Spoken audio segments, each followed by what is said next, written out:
Hello everybody. Welcome back to the channel and welcome back to some Magic Monday. I don't know if that's going to be the name of it. But it's our second Monday in a row of doing the MTG Arena pack opening. We are still doing DuskMourn House of Horrors, and we are doing 3 more of the Mythic packs, which are different from the regulars. Working our way toward opening one of our very second ever gold pack. So yes, we could very well open it now, but like I'm working up to it. Okay, we had gotten I think 11 of these or something like that, 10 or 11 of these. Got 3 of these that we got for free from the inbox, and then because we bought 10 of these, we earned a golden pack. So, now that said, a little bit of housekeeping. We will open packs one at a time. We are only opening 3, and I am only reading the new cards. So if you want to see more on the cards that I'm going to skip over, just pause the video or go see a previous video where I've probably looked at it. We will go from bottom right to bottom left, and then top right to top left, revealing the flipped over card at the end of each pack. Sometimes there are 2 of them. If that's the case, we will skip the one on the far left on the bottom until we have finished the top row, and then we'll just do one or the other first, and then, yeah. Anyways, opening the first pack now.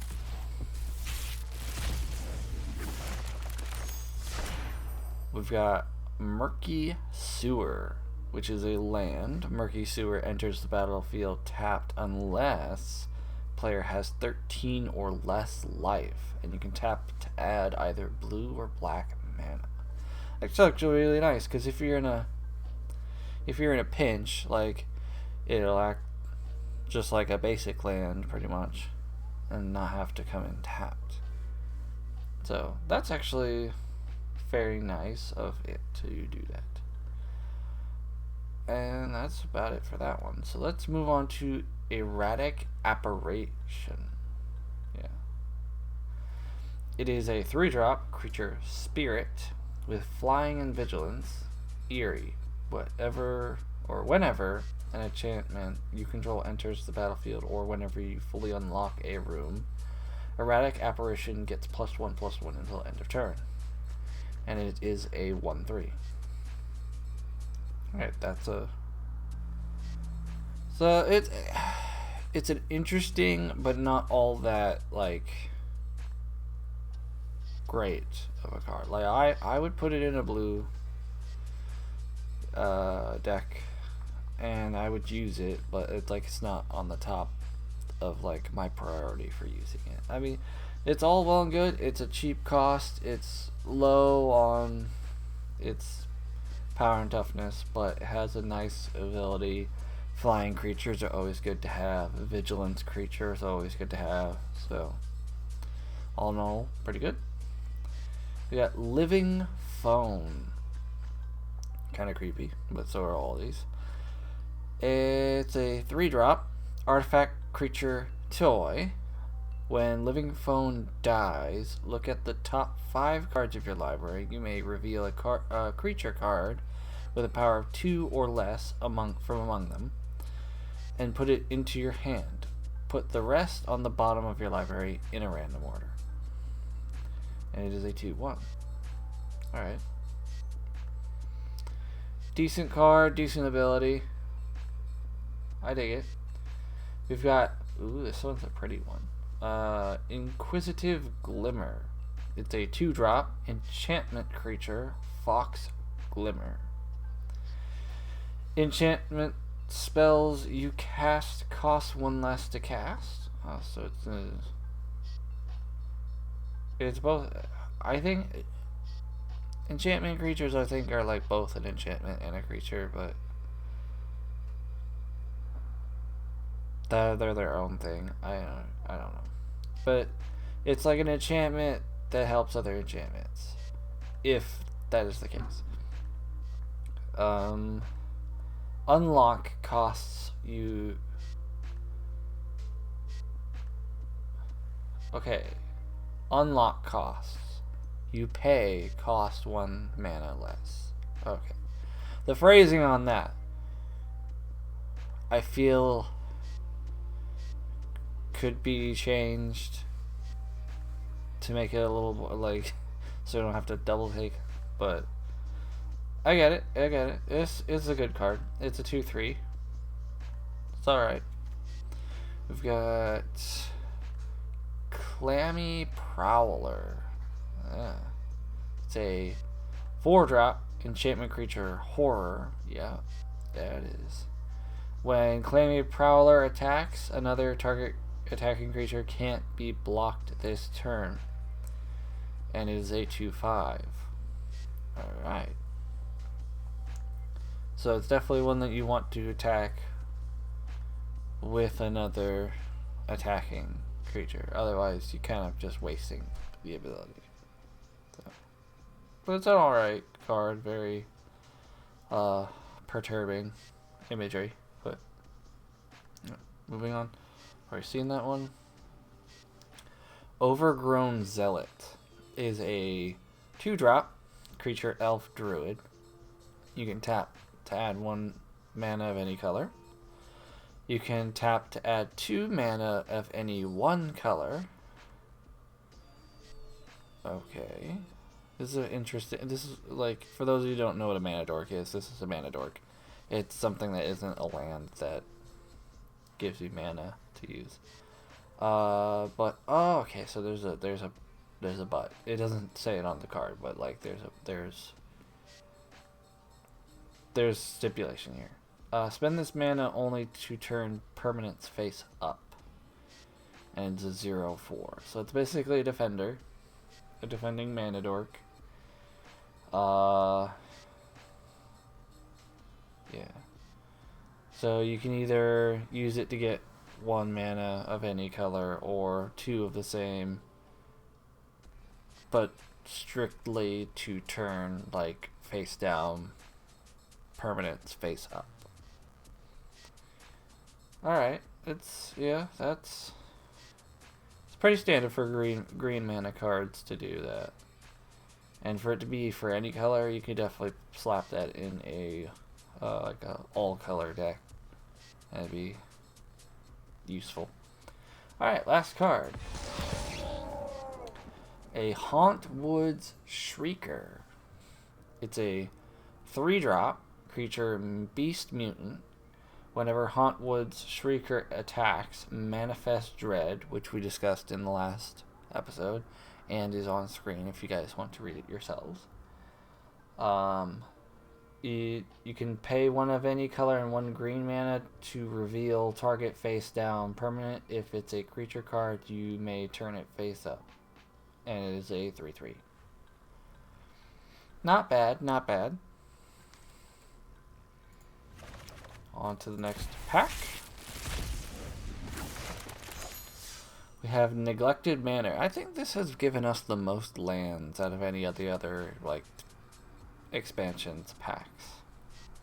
But that, or it might just be a Mythic thing, because I think we got a few from the other Mythic pack from Bloomborough. But I digress. Neglected Manor is a land. Neglected Manor enters the battlefield tapped unless the player has 13 or less life. Oh. So another, what I would consider clutch assist mana land. This one, however, is tapped to add white or black mana instead of the blue or black from the other card. Alright. Okay, we got a 3rd Vanish from Size, or 3rd or 4th, because I don't know if we had only gotten 1 previously. Yeah. And this is first. Okay. So, Meat Locker and Drowned Diner. Diner. We're going to start with the right side first. So, Meat Locker is a 3-drop enchantment room. When you unlock this door, tap up to one target creature and put 2 stun counters on it. And then we have Drown Diner, which is a 5-drop. Yeah, I said that Meat Locker's 3-drop, right? Okay, because if I didn't, it is a 3-drop. Drown Diner is a 5-drop. Also, Enchantment Room. When you unlock this door, draw 3 cards, then discard a card. Alright. Not sure exactly how useful these rooms are, but I definitely think that they add something, like a little bit of, you know. I don't recall these being a thing before this expansion, so it's, yeah.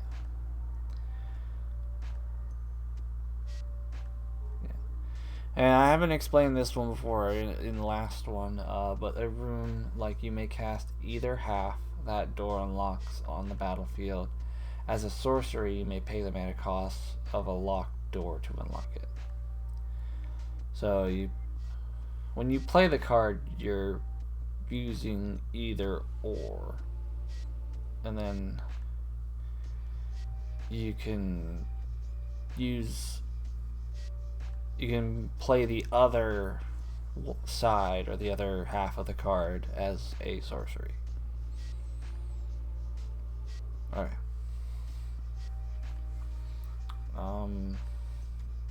We'll move on to Midnight Mayhem. It is a 4-drop sorcery. Create 3 1/1 red gremlin creature tokens. Gremlins you control gain menace, lifelink, and haste until end of turn. That definitely will cause some mayhem. And of course you can see the gremlin token. Alright. We're going to move on to Peculiar Lighthouse. And I think that's actually a really nice visual on the card. I like that one.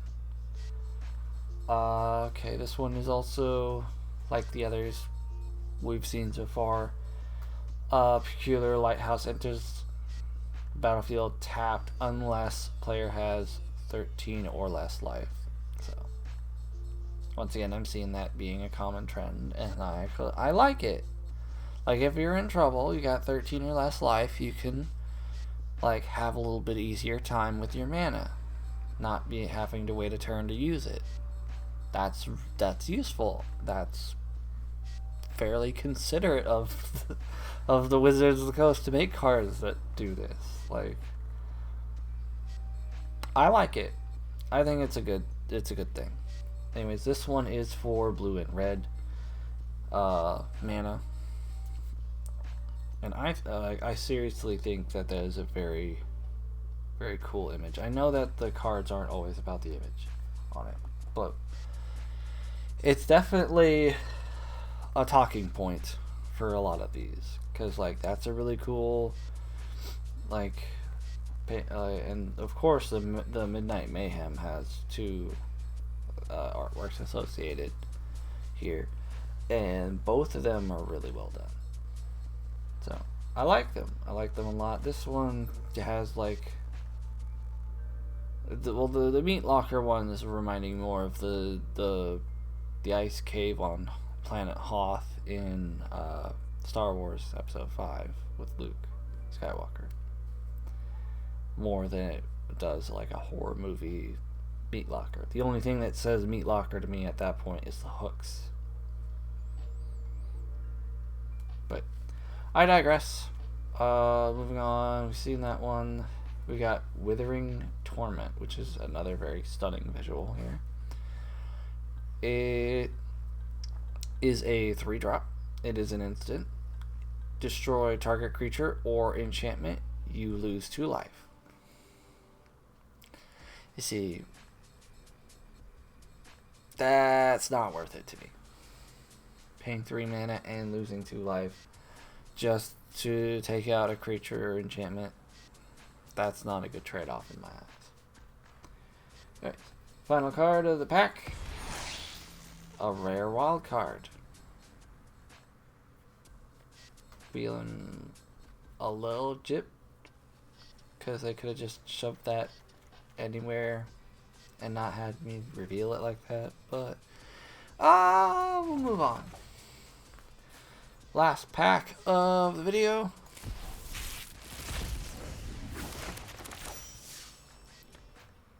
And I'm only going to be reading at least 3, maybe 4 of them.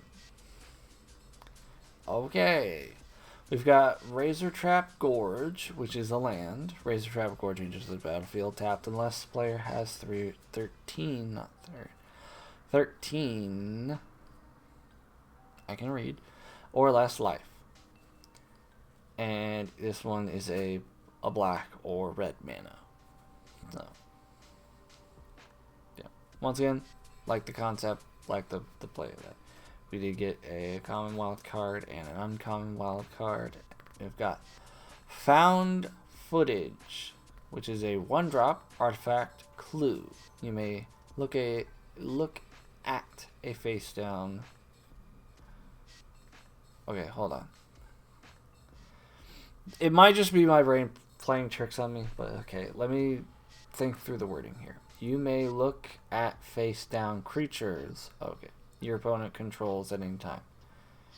Okay, that's kind of OP, at least, because like you can know what they're going to be turning face up. So that's kind of like, and it's a 1-drop. That's, yeah. Anyways, you can also pay to sacrifice Found Footage and surveil 2, then draw a card. Which, honestly, I don't think I would do because, like, I don't know if the effect of any time, like, I don't know if that includes when the artifact's gone. So, just in case, it's any time with an asterisk of as long as this card is still on the battlefield, which is most likely the case, being that it doesn't have the word perpetual anywhere.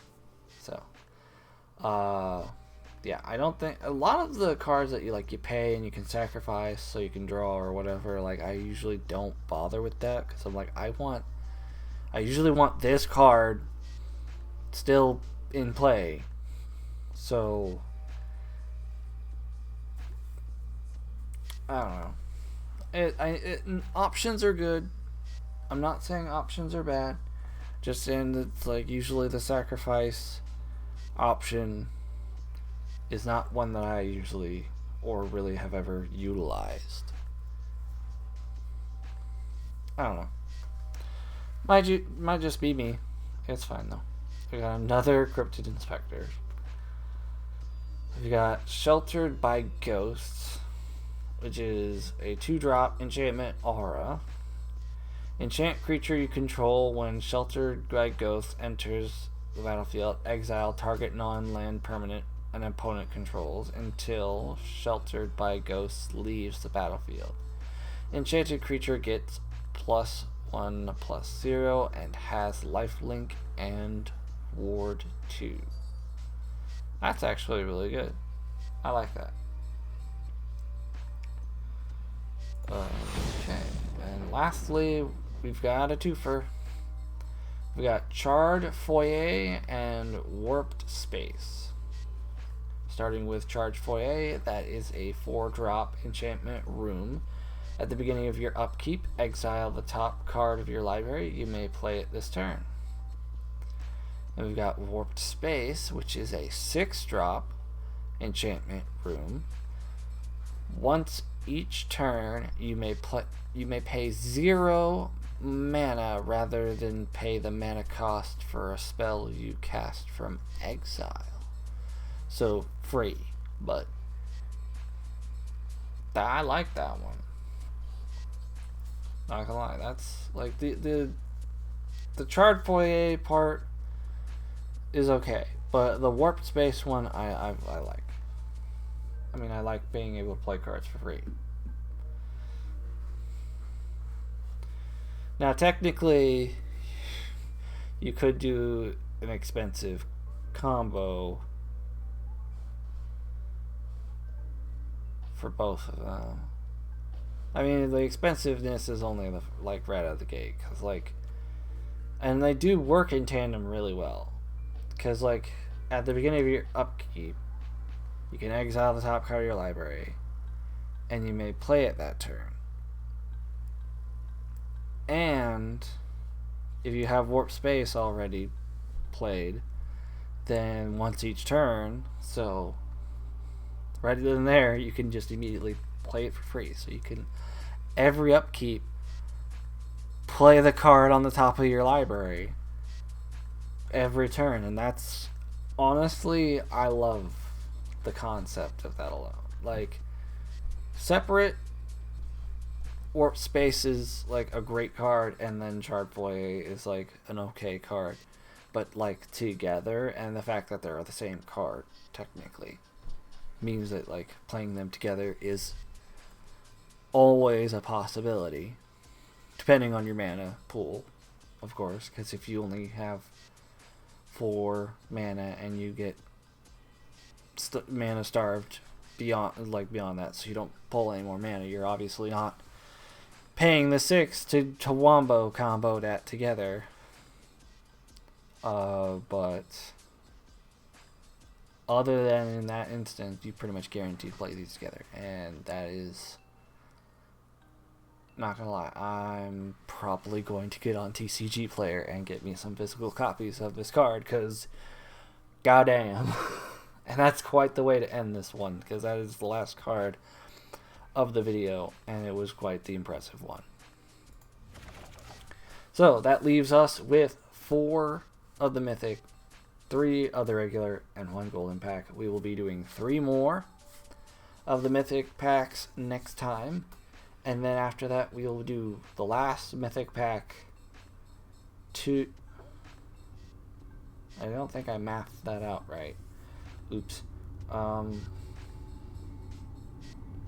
Yeah, I'm probably gonna have to pick up 1 regular pack to even things out. How much is 1 regular pack? I know I'm drawing the video out a little bit long, but it's fine. That's 1,000. I'm 100 gold short. Oops.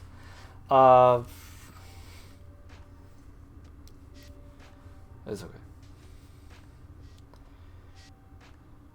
Wait, I have enough of the gems. Never mind. Okay, we can do that. Okay. Okay. So, unless I've also still wrong this. Okay, so next time we'll do 3 more these. And then we will do the last one of these, the Mythics, and then 2 of the regulars. And then lastly, we will do the last 2 regulars and the golden pack. So that way each video has 3 packs, and it's all even now. Okay. I don't remember how it panned out last time, because like when I did it with the Bloom Burrow, like everything equaled out. At least I think it did. But now I know for sure that it will. So, well, that's going to do it for this one. So I hope you enjoyed this one. I hope you leave a like, subscribe, join the channel membership for $1 a month. You get a shout out when you do. Check out the social media and the Twitch links in the description below. And also check out the video and playlist on screen for you guys to continue your watching journey here on the channel. And I will see you guys there.